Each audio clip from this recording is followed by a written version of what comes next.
Our Region's Business is sponsored by PNC for the Achiever in You.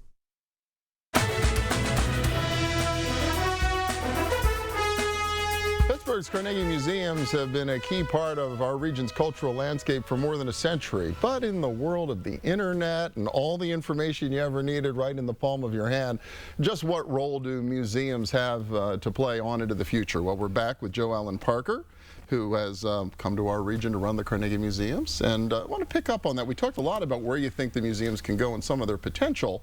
But what keeps you up at night when you think about what sort of stands in the way of that vision and where you can take the institution? Like any leader of a not-for-profit cultural organization, I stay up at night worrying about how to make our expenses and our revenues balance out at the end of the year. So I do worry about building the resources that we need to continue to provide the experience that's been so important to people in the city for years and years. I don't worry so much about the impact of technology on our museums. I think it's very important to realize that technology for museums is not an either-or proposition. It's a both-and proposition. So I don't worry that people are going to look at paintings on their cell phones instead of coming into the museums. I see people coming into the museums to look at paintings on their cell phones, or look at paintings on the wall, and then access additional information about the painter on their cell phones. Okay, how to integrate all that? How to integrate it all. We're doing some fabulous work with our digital innovation team right now. For example, we're beginning to make 3D printed replicas of some of the images in our Warhol collection so that visually impaired visitors can experience them tactilely. So I think we have opportunities through technology to reach out to people who can't experience the art in the same way the rest of us do through technologies like that. I think we can bring richer information into our galleries by using the internet to supplement what we hold in our buildings. And I think we can share our treasures with people that will never be able to set foot in Pittsburgh across the globe by the wise use of technologies.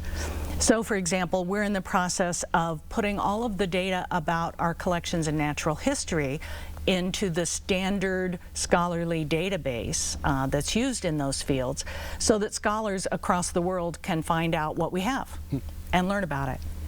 So I don't worry about technology. I think it opens up new doors, new opportunities, new audiences for us. Hey, to talk about audiences, though, people still coming in big numbers to the museums every year? Huge numbers. Okay, here's something I learned fairly recently. Most years, about 500,000 people attend Steelers home games in person. Okay, that'd be about right, yes. About twice that many walk through our doors. And if you count the people who participate in our special programs and whom we reach in other ways, it's almost 3 times that many.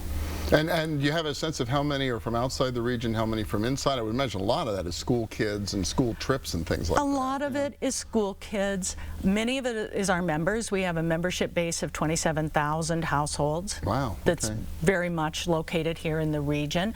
Some of them are tourists from elsewhere in the nation and even internationally. So it's really a wide range of people of all ages who come in our facilities, our 4 museums, looking for an experience of authenticity. You know, they want to be in the presence of the dinosaur bone. They want to be see in the real bones, and the real painting, right? Yeah. The most often asked question I hear, because I often go out and walk around the galleries, is people stand in front of something and they say, "Is that real?" They want to be in the presence of the real. And that's what draws them to our museums.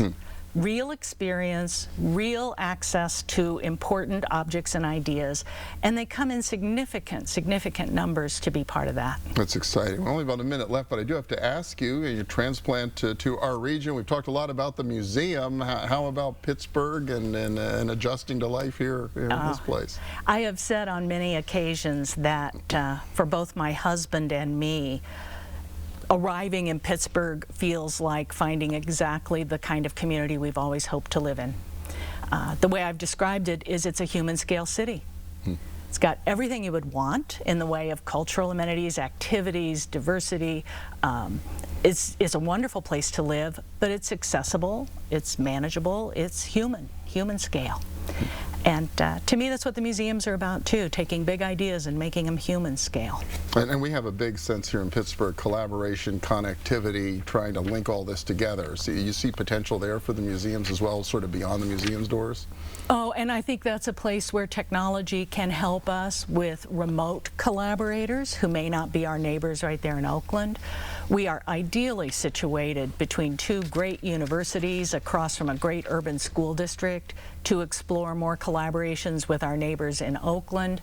There are many ways that the cultural organizations here in Pittsburgh can advance important discussions about the role of the fine and performing arts in society.